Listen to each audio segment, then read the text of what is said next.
Top quality और consistent performance के लिए सिर्फ सिल्वर पंप्स एंड मोटर्स, नाम याद रखना। જૂનાગઢ સોમનાથ વચ્ચે હાલ 2 ટોલ બૂથ કાર્યરત છે અને સોમનાથ ઉના નેશનલ હાઈવેમાં હવે ગોરખમધી અને કોડીનાર નજીક વધુ 2 ટોલ બૂથ ટૂંક સમયમાં શરૂ થવાના છે।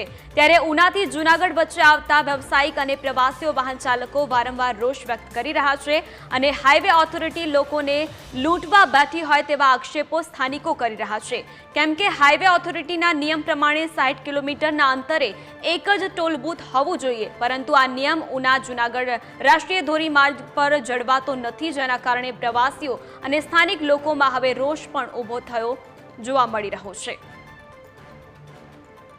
ડારી, સુંદરપુરા અને વેરવા આ 3 જગ્યાએ એક જ રોડથી સરકાર એના નામ બદલી નાખે છે।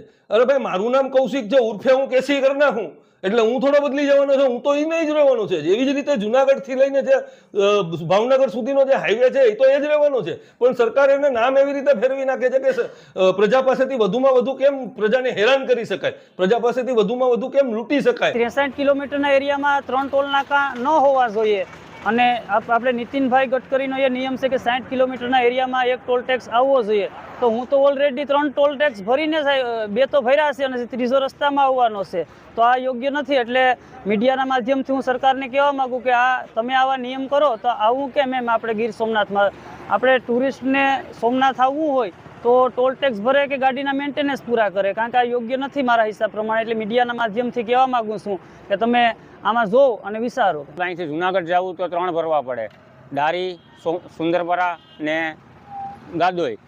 આમ જવું તો અહીંયા 2 ભરવા પડે। હવે આમાં એટલામાં ને એટલામાં 5 ટોલ નાકા આવી ગયા। હવે તમે આમાં બતાવો। આ સરકારનું એવું કહેવાનું છે નીતિનભાઈ કેન્દ્રીય મંત્રીનું કે 60 કિલોમીટરની અંદર ટોલ નાકા હોવું જોઈએ, તો આ તો 60 કિલોમીટરની અંદર 3 ટોલ નાકા છે, તો આ હું પબ્લિકને લૂંટવાના જ ધંધા છે કે કોઈ સરકારની મિલીભગત છે આવી? બાકી આવું હોય આ તો પબ્લિકને જ લૂંટવાનું છું ને। તો વાહન ચાલકોમાં ઉગ્ર રોષ જોવા મળી રહ્યું છે। તો અહીં જૂનાગઢ સોમનાથ વચ્ચે 2 ટોલ બૂથ છે, ત્યારે સોમનાથ ઉના હાઈવે પર વધુ 2 ટોલ થશે કાર્યરત। વાહન ચાલકોમાં જેને લઈને ઉગ્ર રોષ જોવા મળી રહ્યો છે અને રજૂઆત કરવામાં આવી રહી છે। તો જૂનાગઢ સોમનાથ વચ્ચે 2 ટોલ બૂથ છે, સોમનાથ ઉના હાઈવે પર વધુ 2 ટોલ બૂથ બનશે।